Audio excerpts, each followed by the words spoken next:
अब नवरात्रि साधना के दूसरे चरण को गुंजायमान बनाने हेतु मंचासीन है आदरणीय गुरुजी पंडित देवाशीष डे जी। सह गायन एवं तानपुरे पर डॉक्टर शुभंकर डे जी।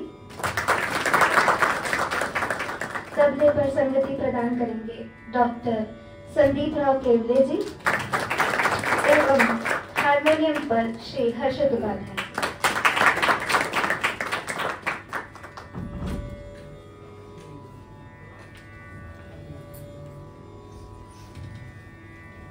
अनाउंसमेंट कर रही थी अनन्या तिवारी जी।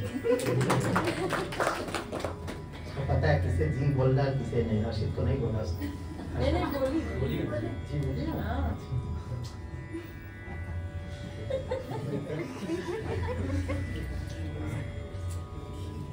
तो जगह ऐसा बना लो आराम से, तो अपना जगह ले लो, कोई दिक्कत नहीं, जगह बहुत ठीक है ना। नहीं आपको जगह नहीं एक किलो हटो पीछे थोड़ा, आगे आओ। कहाँ आगे आओ, इधर सामने आओ।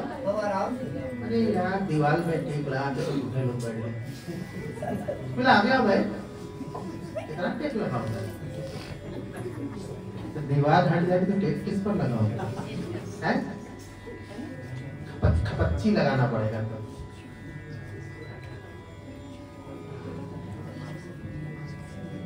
आराम से बैठो, ठीक है। आसन बदलेंगे, 1 स्क्वायर फीट जगह में बैठ जाते हैं।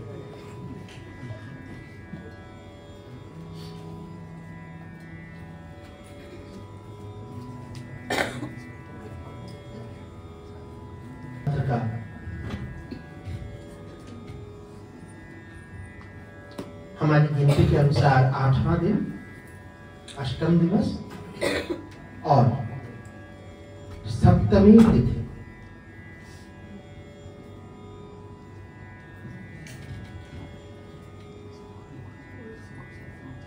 जैसा कि अभी थोड़ी देर पहले मेरी बेटी ने जयंतिका ने बताया कि आज मेरे पिताजी स्वर्गीय रविंद्रनाथ देव जी की जयंती है। आज वह होते तो 90 साल के होते। कम उम्र में ही उनका स्वर्गवास हुआ। कम मतलब ये कोई 63 या 64 साल की उम्र में, 62 साल। और उसके 1 साल बाद मेरी माँ भी गुजर गई। तो आज का दिन 12 आश्विन होना चाहिए था, उसी हिसाब से 29 सितंबर। और गायन मेरी बेटी का था, यानी एक ओर से 3 पीढ़ियों की बात है।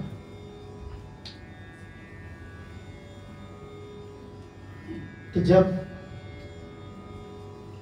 इस तरह की बातें चलती है वंश परंपरा की, घरानों की, जैसे आप लोगों ने घराने से पढ़ा होगा कि घराने मतलब घर से होता है।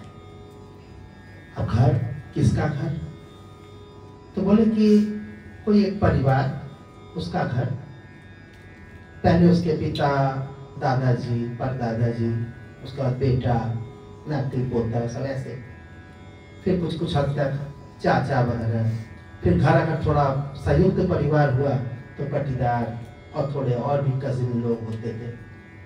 तो घर कितना बड़ा होगा, क्या होगा, इसकी परिभाषा बहुत होना मुश्किल है।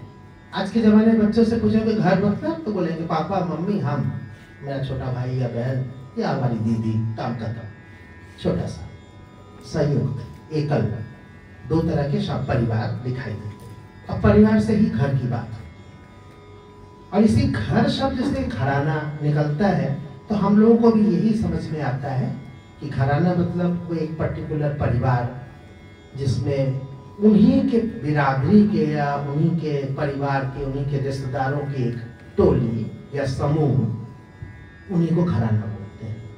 लेकिन वास्तविकता देखा जाए तो ऐसा है नहीं। घरानों को आगे बढ़ाया जो परिवार में नहीं थे, वैसे ही लोग आगे बढ़ाए। अगर हम ग्वालियर घराने की बात करें तो भले ही थोड़ा शुरुआत में आपको मिल जाए कुछ परिवार के लोग, 2-3-4 पीढ़ी के बाद उसमें समावेश हो जाता है। और घरानों में समावेशी होना बेहद जरूरी है, नहीं तो वे एक छोटे से दायरे में सिमट करके समाप्त हो जाता है।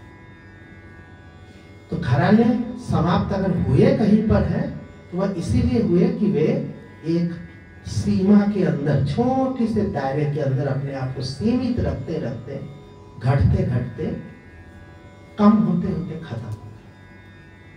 लेकिन जिन घरानों ने अपनाया लोगों को, जिन घरानों ने अपने परिवार को, घर को बढ़ाया, तो वो बढ़ते चले गए आगे और वो बढ़े। समावेशी होना आज के जमाने की सबसे बड़ी जरूरत है। हम लोग की सोच संकीर्ण होती चली जा रही है, छोटे से संकुचित हो जाती है। हम उतने ही में सोचना पसंद करते हैं। थोड़ा सा पड़ोस में चले जाओ तो उनको लगता कि हमारे घर का नहीं, बगल वाले मकान के लोग दूसरे, हम दूसरे। लेकिन घरानों की सोच, आप अगर उसका इतिहास उठा के देखेंगे तो आप देखेंगे कि एक बिरादरी के लोग भी शुरू में भले ही रहे, लेकिन धीरे धीरे दूसरे जगह के लोग उसमें आते गए, लोग अपनाते चले गए। और गुरु ने अपनाया तो आगे धीरे धीरे बढ़ते बढ़ते परिवार या घर बड़ा हुआ। तो घर को हम इस आधार पे न समझे कि घर मतलब बहुत ही छोटा सा दायरा, जो आज हम सोचते हैं। घराने ऐसे नहीं थे। आप इतिहास उठा के देख लीजिए। अगर आज आपको न तो अपने स्थान में रहता है, अगर हम लोग कभी कभी बोलते हैं कि भैया घर कहाँ पे हो, तो अपना गांव बता देते हैं कि मेरा घर तो वहां पे, बोले यहाँ, तो बोले यहाँ हमारा वो क्या बोलते हैं, हमारा डेरा, हमारा डेरा यहाँ पे है महमूदगंज में। डेरा यहाँ है, घर वहाँ है। तो घर को वो क्या समझते हैं, जगह से जोड़ते हैं। लेकिन आप चले जाइए आगरा घराने को खोजने के लिए आगरा चले जाइए, आगरा घराने का एक छोटा सा कतरा भी आपको आगरे में नहीं मिलेगा। ग्वालियर में भले 2-4 लोग ग्वालियर घराने के मिल जाए, लेकिन नहीं के बराबर। पटियाला कलकत्ता में जाके बस गया, आगरा बस गया महाराष्ट्र में, जयपुर घराना जयपुर से उठ के चला गया मुंबई और उधर चला गया। सब अपना अपना जगह अलग अलग ले गए।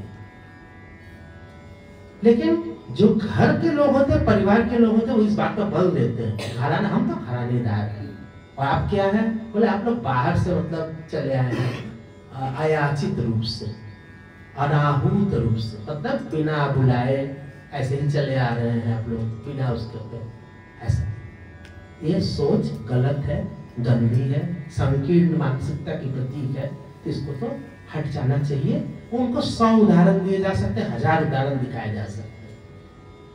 मैं ये बात इसलिए कर रहा हूं कि जब मेरा बेटा अच्छा गाता है और मेरी बेटी अच्छा गाती है, तो लोग अपने मन में एक कारण बना लेते हैं कि आपकी बेटी है तो गाएगी ही अच्छा, आपका बेटा है तो जरूर गाएगा, आप गायक तो आपके बेटा बेटी तो अच्छा गाएंगे।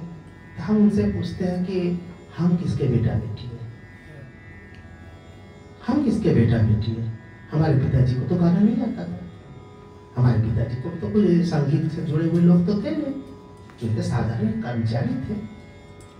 तो ये कौन सी चीज है जिसको हम कह सकते हैं कि ये घर है, घराना है। आजकल एक शब्द बहुत चला हुआ है, नेपोटिज्म। इसको लेकर के बहुत ज्यादा लोग जो नेपोटिज्म के सीमा से बाहर है, वो कहते हैं कि बहुत नेपोटिज्म। अरे आप देख लीजिए, अगर आपसे पूछा जाए कि थोड़ा आप चलते बांसुरी के पंडित हरिप्रसाद चौरसिया जी का नाम कौन नहीं जानता है। हरिप्रसाद चौरसिया जी के पिताजी क्या करते थे, वे एक पहलवान थे। जो भी धंधा करते हो उसको छोड़ करके भी कह रहे हैं कि उनकी रुचि ही पहलवानी में थी, संगीत में नहीं थी। और संगीत में उनकी रुचि इतनी कम रही होगी या जो भी है, आपको बहुत पता नहीं उनके बारे में, लेकिन इतना मैंने सुना है कि वे अपने पुत्र को बांसुरी बजाते हुए देखना पसंद नहीं करते थे, उस पर रोक लगाते थे। लेकिन वे उस जगह को भी पार करके कौन बन गए, तो हरिप्रसाद चौरसिया बन गए, जो कि बांसुरी के पर्याय है। अगर बांसुरी का नाम लिया जाए, हरिप्रसाद जी का नाम मिटा दिया जाए, तो बचेगा क्या। जो है पहले थे या बाद में जो है, सब घूम फिर करके एक केंद्र में आ जाता है, एक बिंदु पर जाके टिकती है वो बिंदु है पंडित हरिप्रसाद चौरसिया जी। तो चलिए, ये तो बहुत बड़ी बात होगी। हरिप्रसाद चौरसिया एक महान कलाकार हो गए। उनके बेटे क्या करते हैं आप बताइएगा। ऐसा राकेश बेटा नहीं, आप ध्यान दीजिए, राकेश चौरसिया उनके भाई के बेटे, भतीजा, उनका बेटा नहीं। उन्होंने उसको सिखाया, सिखा करके अपने घर को आगे बढ़ा लिया। आपको पता नहीं है वो क्या करते हैं? आपको पता है कि किशोरी अमोनकर कौन थी? तो बोले मोघूबाई कोर्टिकर की बेटी थी। मोघूबाई कोर्टिकर एक महान गायिका, जो भले आज तो लोग जानते नहीं है, लेकिन उनकी रिकॉर्डिंग सुन लीजिए तो आप आश्चर्यचकित हो जाएंगे। 3-3 मिनट में क्या क्वालिटी है, क्या मधुरता के साथ गाते थे और कौन सी क्वालिटी पर वो करते थे। तो मोघूबाई कोर्टिकर की बेटी किशोरी अमोनकर, तो आपको लगता है तो स्वाभाविक है, इतनी बड़े गायिका की बेटी हो। मोघूबाई कोर्टिकर के बाद तो किशोरी अमोनकर आए। किशोरी अमोनकर के 2 बेटे हैं, जरा बताइएगा नाम कौन, कोई बता दीजिए। उनका संगीत जगत में अस्तित्व ही नहीं है, लेकिन किशोरी अमोनकर का नाम आएगा तो उनके कुछ शिष्यों का नाम आ जाता है। कभी रघुनंदन बंशीधर का नाम लेंगे, कभी उनकी परंपरा से जुड़े हुए लोग हैं, उनकी तरह गाने वाले लोग हैं, उनके स्टाइल से, शैली से गाने वाले लोग हैं, उनको आगे बढ़ाने वाले हैं। बहुत सारे लोग मिलेंगे आपको, किसका नाम ले किसका छोड़े। कहा ही जाता है कि अश्विनी भिड़े जी उनके उत्तराधिकारी हैं। भीमसेन जोशी जी के पुत्र को काफी बढ़ाने की कोशिश समाज ने किया, नहीं बढ़ पाया। उनके बेटे को भी बढ़ाने की कोशिश की गई। एक कलकत्ता के एक लड़के का वीडियो बड़ा वायरल हुआ था, उसमें जहां तहां लोग चिपका देते थे भीमसेन जोशी का नाती है, नहीं था वो नाती तो बहुत दूर की बात है, कहीं से भी रिलेटेड नहीं था। इसका नाम अनुभव खमारू है, उसका नाम विराट जोशी है, लेकिन कोई उसमें नहीं। इसका मैं उसमें चपका के चला रहे थे काम।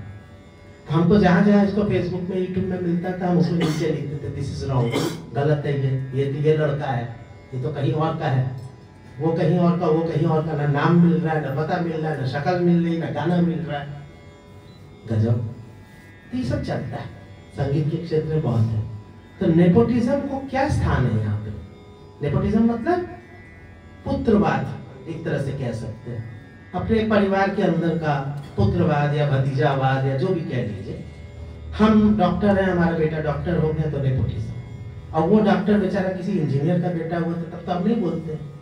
हम लोग अक्सर बात करते हैं ये अभिषेक बच्चन अमिताभ बच्चन का बेटा है, तभी तो थोड़ा अच्छी बात है। अमिताभ बच्चन किस एक्टर का बेटा है भाई? उनके पिताजी तो बेटे कविता लिखते थे, उनसे क्या मतलब? माँ तो कभी एक्टिंग की नहीं, तेजी बच्चन जी तो नहीं की। उनके पिताजी हरिवंश राय बच्चन की कोई फिल्म आपने देखी क्या? तो उनका बेटा तो महान कलाकार बना। उनका बेटा थोड़ा बन ही जाए तो आपको क्या दिक्कत है? अमिताभ बच्चन के बच्चन बनने से आपको दिक्कत नहीं है, तो इनके बनने में भी दिक्कत नहीं होनी चाहिए। इसलिए हर चीज को इन सब सोच से अलग करना चाहिए। ये सब बेकार वाली बातें हैं। जब आपको लगे कि हम कैसे गाएंगे, हमारे घर में तो संगीत है ही नहीं, तब किसी और को देख लीजिएगा। और जब आपको लगे कि हम तो फलाने के बेटे हैं, सब सोचते हैं कि हमको गाना ही चाहिए, तो किसी और को देख लीजिए। हम अगर आपसे पूछें कि हरिप्रसाद चौरसिया के बेटे का नाम बता नहीं पाए, शिव कुमार शर्मा जी का बेटा तो संतूर भी बजाता है, इसके बावजूद पता नहीं आधे लोगों को उसका नाम नहीं पता है। पता तो बजा के गया है, कुछ लोगों को पता है, कुछ को नहीं पता है, नहीं हो पा रहा है उस हिसाब से। अब्दुल अली खान साहब के बेटों का नहीं हो पा रहा। अली खान साहब के पिताजी का नाम सब जानते हैं। जाकिर के बच्चे क्या करते हैं भाई? उस्ताद जाकिर हुसैन, उनके पिताजी अला रखा खान साहब परिवार में है, कई पुस्तों से आगे गायब हो गए, कहीं पर गायब हो जाता है, कहीं निकल जाता है। तो माँ सरस्वती किसे अपना वरदान दे देगी और कौन मेहनत कर लेगा, किसे समय पर गुरु मिल जाएगा, ये सब चीजें इस पर आश्रित नहीं है आप पर। वो आपका कर्म का एक चक्र है, अगर इस हिसाब से देखें तो। अगर आप इस पर विश्वास नहीं करते हैं तो पुराने जीवन का संस्कार और ये सब बातों पर यकीन नहीं करते हैं, तो अपने हाथों पर विश्वास कीजिए, अपने कर्म पर विश्वास कर लीजिए। अपने कर्म पर विश्वास करके भी आप बहुत आगे बढ़ सकते हैं कि हमको अपना काम मेहनत से करना है। प्रोग्राम मिलना न मिलना भाग्य की बात है, और कुछ हद तक संयोग की बात है, और कुछ हद तक अपने प्रयास की बात है। तो बस 3 चीज पर ध्यान दीजिएगा, तदबीर, तकदीर, तकदीर, तदबीर और मेहनत। पहली चीज है तकदीर। होती होगी कोई चीज, जो कर्मवादी मेहनती लोग होते हैं वो इन चीजों को हटा देते हैं। कहते होगा, तकदीर वकदीर हम मानते नहीं है, हम अपना काम करते, कहीं ना कहीं इसका फल मिल नहीं करेगा। उसको अपने मेहनत पर भरोसा होता है। तो मेहनत तो जरूरी है, उसका तो कोई विकल्प नहीं है। कितना भी बड़े गायक का बेटा हो जाएंगे, जब तक आप रियाज नहीं करेंगे तो होने वाला नहीं कुछ। मेहनत तो आपको करनी ही पड़ेगी, और भी 1-2 दिन नहीं, लगातार करना पड़ेगा। हाँ, ये जरूर है कि कोई हम देखते हैं कि ये सभी देखते हैं, कुछ लोग जल्दी आगे निकल जाते हैं, कुछ नहीं निकल पाते। ठीक है, सबकी अपनी बात है। जो जिम में गया वही जो है वो 6 पैक बन ही जाएगा, कोई जरूरी है क्या? किसी का 4 भी बन सकता, 2 भी बन सकता, नहीं भी बन सकता।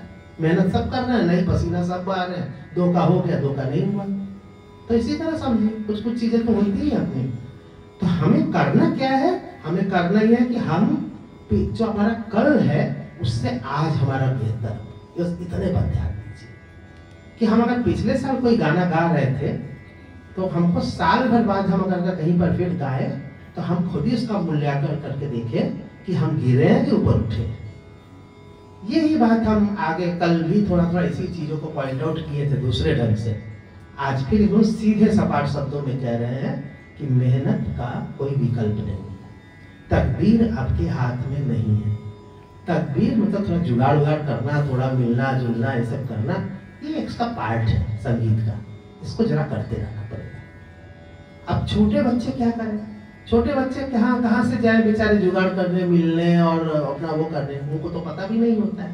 तो बाप माँ को थोड़ा सा प्रयास उसके लिए एक्स्ट्रा करना पड़ता है छोटे बच्चों के लिए। बड़े लोग अपना व्यवस्था बना लेते, धीरे धीरे उनको पता चल जाता है कि किन से मिलना है, किन से बात करना है, कहाँ अपना बायोडाटा भेज देना है, किन से थोड़ा फोन पे बतिया लेना है, कौन आएगा तो शहर में उनसे मिल लेना है, किधर चले जाए। ये सब चीजें बड़े होते होते अपना जुगाड़ या उनका अपना रास्ता खुद से चुनने लगता है। जो नहीं चुन पाते हैं, कम उम्र के हैं, उनको थोड़ा रास्ता दिखाना पड़ता है। ये रास्ता गुरु तो दिखाता ही होगा। अगर गुरु उस तरह संवेदनशील हुआ तो कुछ गुरु को उससे मतलब नहीं होता है। वो सिखाए, एक तरह से फेंक दिए, अगला उठाया नहीं उठाया करके देखते रहते हैं। कुछ लोग थोड़ा प्रयास करते हैं कि शिष्यों का भी कुछ हो जाए, और उसके साथ साथ उसके घर वालों को, उसके बड़े लोगों को थोड़ा देखना चाहिए। किसी के बड़े भाई को, किसी के चाचा को, और ऑफ कोर्स पापा मम्मी सबको देखना चाहिए। तो ये सब चीजें अगर आपको सब चीजें मिल रही हैं तो ऐसा कोई कारण नहीं है कि आप आगे ना बढ़ सके और पहले से बेहतर ना हो सके। तुलना अपने से करिएगा, तुलना किसी और से करने की जरूरत नहीं है। आपके लिए लक्ष्य अगर बनाना है तो किसी और को बना सकते हैं कि मुझे उसकी तरह बनना है, लेकिन हमेशा उससे अपने आप को तुलना मत करिए। तुलना करेंगे तो कहीं आप रहेंगे। तुलना आपको अपने आप से करना है। बस यही सब बातें थी कि हमारे पिताजी एक संगीत प्रेमी थे, और संगीत प्रेमी इस दर्जे के थे। आगे क्या है जगह है,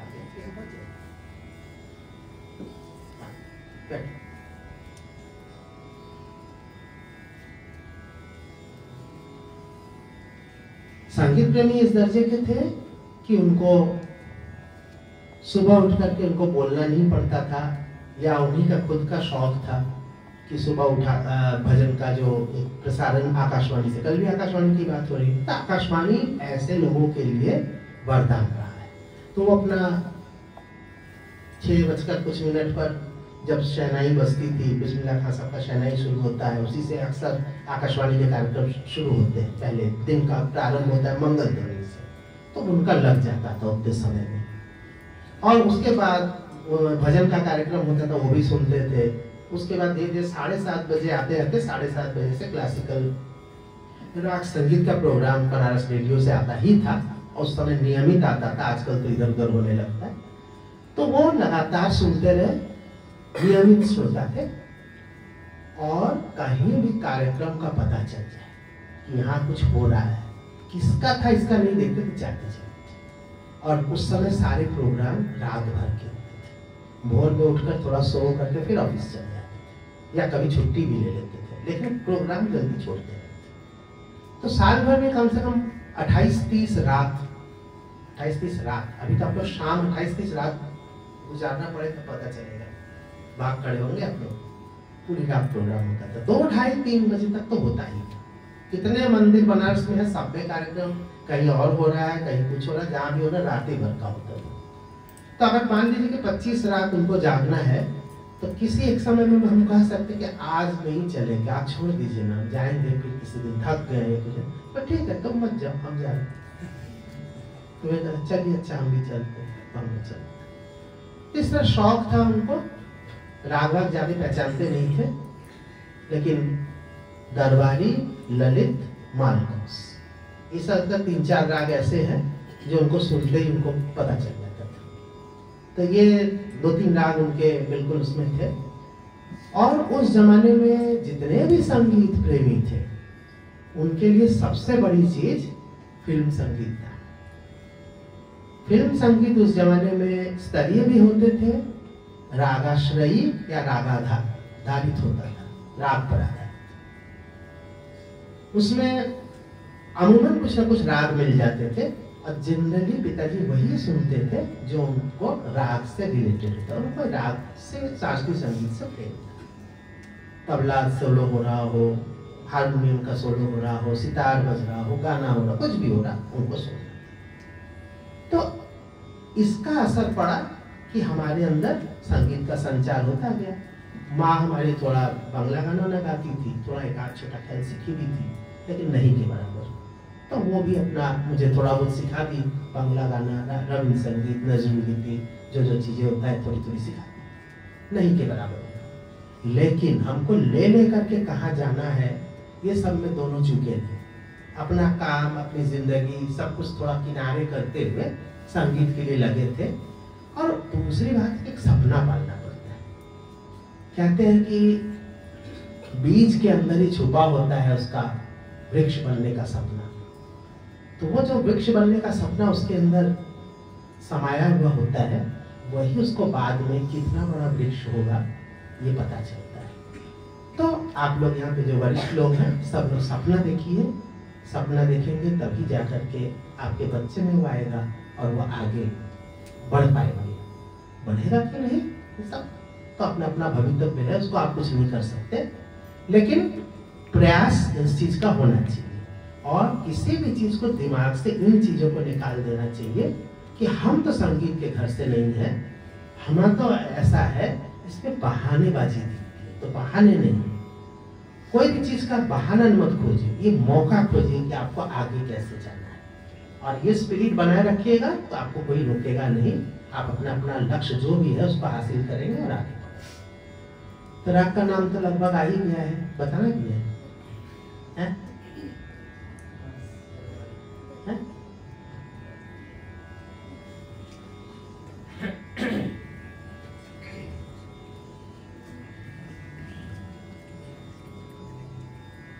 बातचीत भी तो दरबारी की तरह हो गया।